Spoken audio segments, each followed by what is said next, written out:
ভাই এখন দুঃখিত, ওনাকে ফোন দেওয়া হয়েছে, ফোন দেওয়া হয়েছে।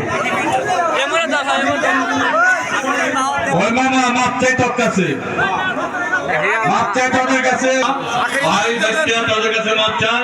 আমাদের আন্তরিকতা কোনো ত্রুটি ছিল না,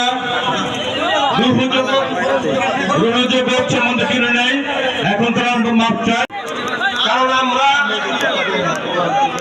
এখানে আয়োজন করছি কারোর সাথে কোনো মুনাফিকি বেইমানি করার জন্য নয়, কিন্তু মানুষ মাত্রেই মানুষের অসুবিধা আছে, শারীরিক সমস্যা থাকতে পারে। আমি যে কোনো সময় যে কোনো মানুষের একটা সমস্যা হয়ে যায়। এখন আমরা যতটুকু শুনতে পেলাম, ভাই আপনারা দূর দূরান্ত থেকে আসছেন, অনেক মানিকগঞ্জ থেকেও আসছেন, দৌলতপুর থেকে আসছেন, দেলদুয়ার, টাঙ্গাইল, বিভিন্ন স্থান থেকে আপনারা আসছেন।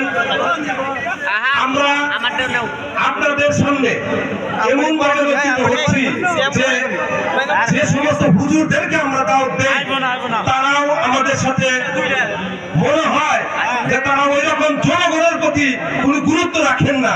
এটা আমাদের ক্ষোভ যে আমরা তাদেরকে দাওয়াত করি, তাদের কাছ থেকে দোয়া চাওয়ার আশায় তারা আমাদেরকে নেগলেন্ট করে, আমাদেরকে বুঝতে পারে না, আমাদেরকে সময় দিতে চাচ্ছেন না।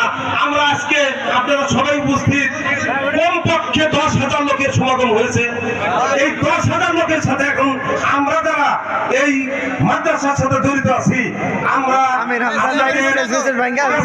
এমনভাবে লজ্জিত যে আপনাদের সামনে যে এই তার ওই হুজুর আসছেন না, উনি অসুস্থতার কথা বলে আমাদেরকে যে খবরটা পৌঁছে দিয়েছেন, এটা এখন মেনে নেওয়ার মতোই না, আমরাই মেনে নিতে পারছি না।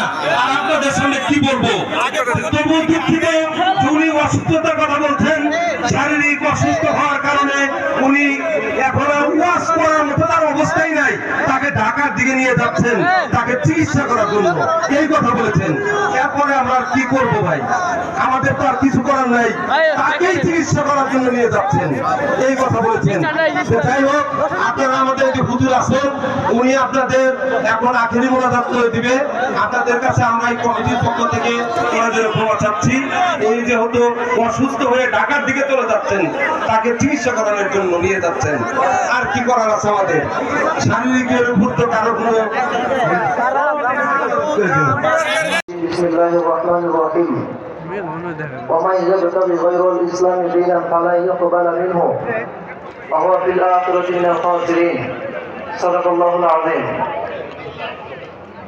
শাখায়ের পূর্বপাড়া নূরে মদিনা নুরানি হাফিজিয়া মাদ্রাসা ও এতিমখানার উন্নয়ন করতে পঞ্চম বার্ষিক